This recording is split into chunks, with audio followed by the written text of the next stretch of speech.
Сәлем достар, бұл HTML курсының 6-шы сабағы. Бүгінгі біздің басты тақырыбымыз ол сілтемелер. Жалпы сілтемелердің синтаксисі қандай болады? Парақшаларды қалай жасайды? Өзге сайтқа қалай сілтеуге болады? Және якорлы сілтеме, протоколдар туралы үйретеміз.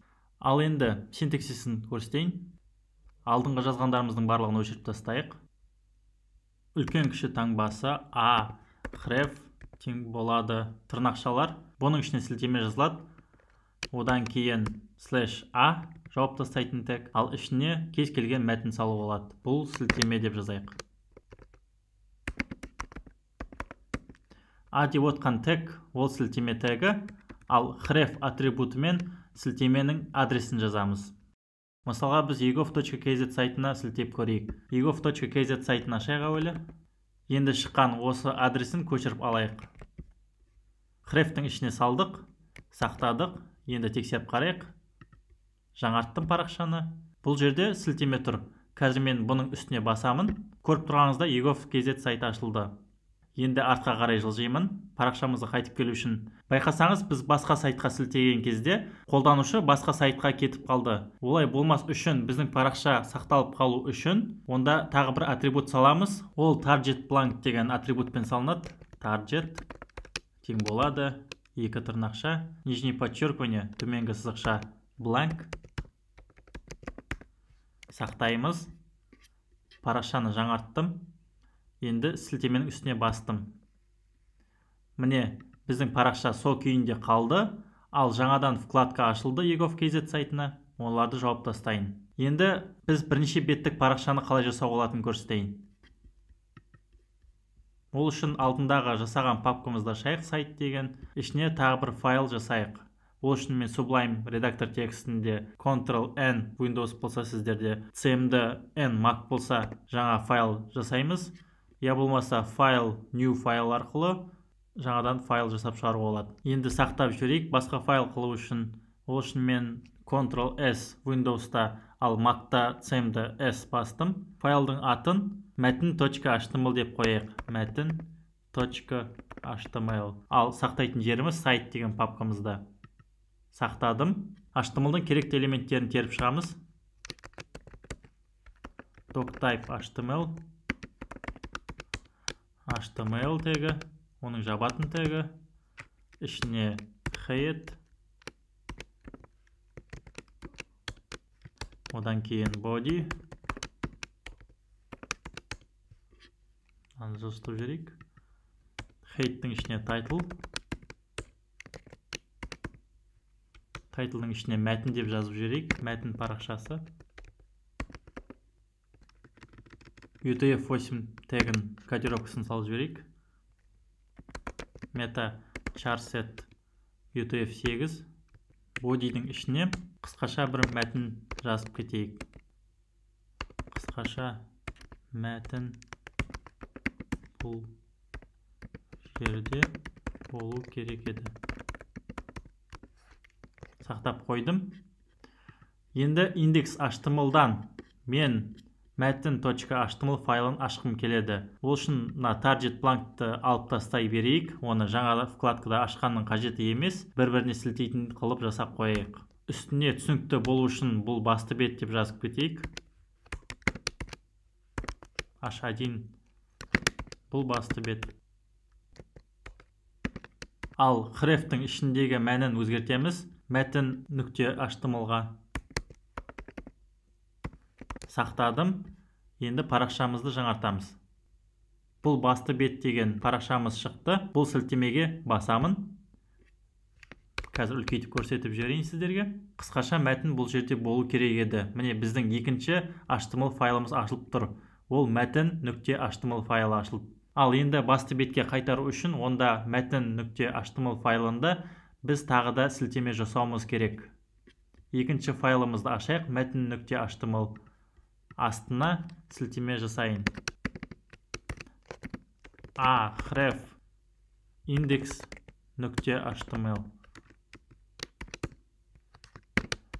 Басты бетке кері қайту.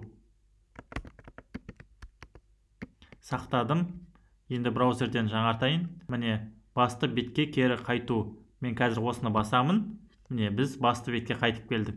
Бұл сілтемеге қайттан бастым, мәтін.html сайты ашылды парақшасы. Қайттан басты бетке басамын, онда біздің index.html парақшасы ашылады. Сілтеме осылай жұмыс жасайды. Парақшалар тағы түсініктірек болу үшін тағы да бір мен парақша жасап кетейін. Ол үшін тағы да мен Sublime'да File, New File басамын. Ішіне тағы да HTML синтаксисін саламыз. Уақыт алмас үшін мен осыны көшіре салайын. Бірақ тақырыбын өзгертейік. Бұл тағы да бір бет.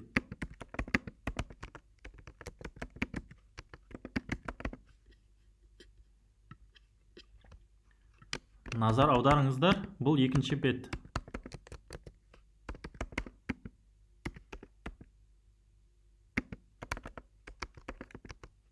Енді бұны сақтап жіберейік. Атын екінші нүкте HTML деп қояйық. EKNSHI.html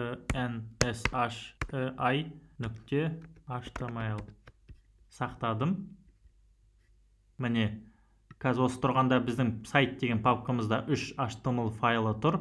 Оның біреуі index.html, одан кейін мәтін.html, екінші .html 3 файл. Алдында қалып қойған image папкамыз бар, оған мән бермей қойыңыздар. Ал бұл парақшаны басты бетке және де мәтін бетіне сілтеу үшін тағы да бір сілтеме саламыз.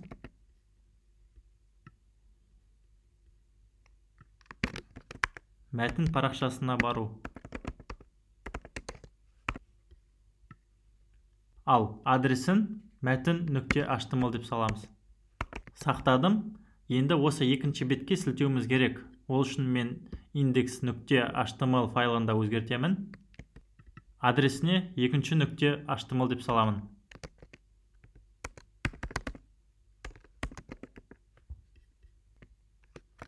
Екінші жасаған парақшамызға бару.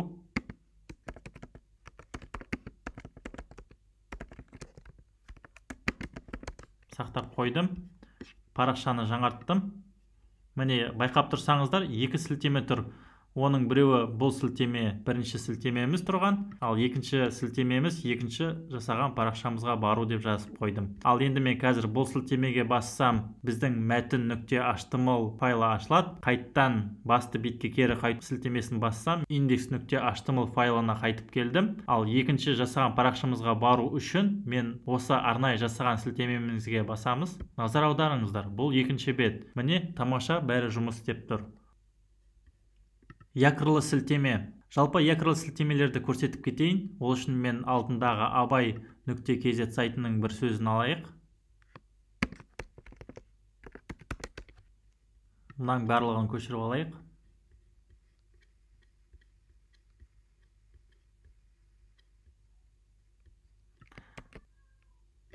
Копировать.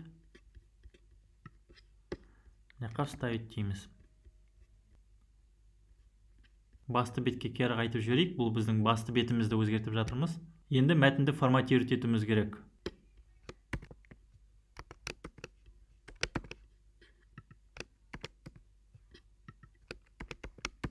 Абзац. Мен қазір бұл видеоны қиып тастаймын, сіздердің уақытыңызды алмас үшін.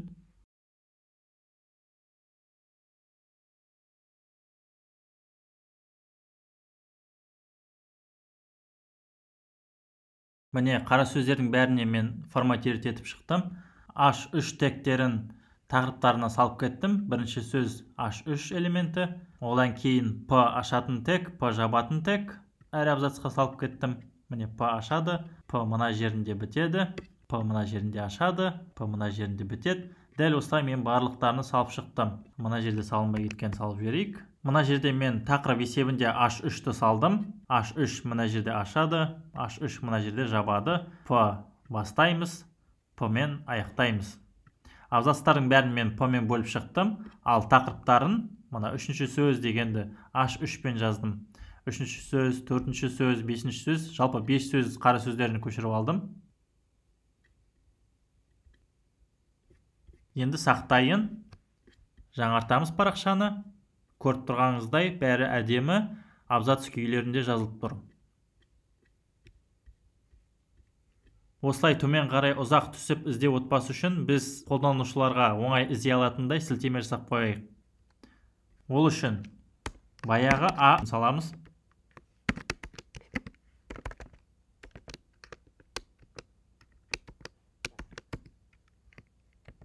Беске көшірейін. Бізде 5 қара сөз бар. Бірінші қара сөз. Екінші қара сөз.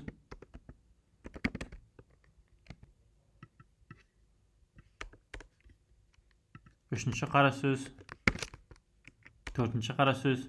Бесінші қара сөз. Ал мына қара сөздеріне мен тағы да бір атрибут салып кетемін. Ол идентификатор атрибуты ID деп салынады. ID. Екі әріппен тең болады, тырнақша. Енді осы жерге кез келген мән берсек болады. Бірақ ол мәнді кейін біз қолдануымыз керек сілтемеде. Қазір мен бұл жерде қара сөз 1 деп жазып кетем. Қара сөз 1. Көшіріп алдым. Ал сілтеменің ішіне салған кезде идентификаторға сілтеу үшін онда біз алдымен решетка белгісін саламыз. Одан кейін қара сөз 1 деген идентификатордың атын жазамыз. Қалғандарында солай жасап шығайық. Қазір екінші сөзге жасаймыз. ID тең болады 2 тырнақша қара сөз 2 дейік. Дәл осы қара сөзді көшіріп алайын. Қайта-қайта жазып отпас үшін қара сөздің барлықтарына қойып шығамын. Үшінші қара сөзге қара сөз 3 деген ID салып кетеміз. Төртінші қара сөзіне қара сөз 4 деп салып кетейік. Бесінші қара сөзіне 5 қара сөз 5 деген идентификатор салып кеттік. Сақтадым. Жоғары қарай көтердік. Енді сілтемелердің барлығына жазып шығайық.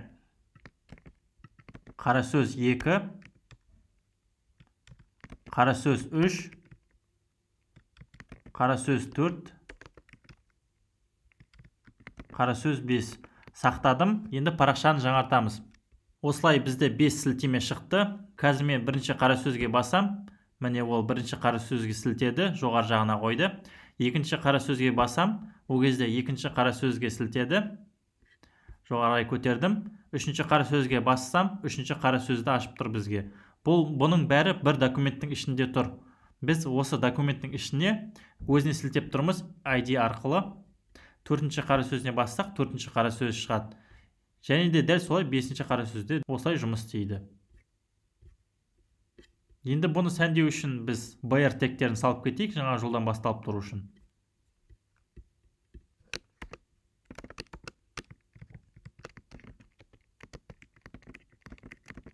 Сақтадым, жаңарттым парақшаны. Үлкейтіп жіберейін, кішірейіп кеткен. Міне, осы жолы әдемі көрініп тұр. Бірінші қара сөз, екінші қара сөз, 3, 4, 5 деп. 4-ке бассам, қазір 4 шығады. Енді протоколдар туралы көрсетіп кетейін. Ол өздеріңізге танымал ең бірінші HTTP протоколы. HTTP деп жазылады. Одан кейін ішіне сайт салынады. egov.kz сайты. Бірақ egov.kz сайтында сертификат қорғанышы бар. Сондықтан да ол HTTPS деп жазылады. Соңғы S деген әріпі ол қорғаныс сертификаты бар деген мағынаны білдіреді. Басқа да түрлері бар. Мысалға ол FTP, тағы сол сияқты SMTP бар, POP3 бар. Дәл солай сияқты тағы да басқа протокол түрлері бар. Осымен сабағымды аяқтадым. Келесі сабақта кездескенше.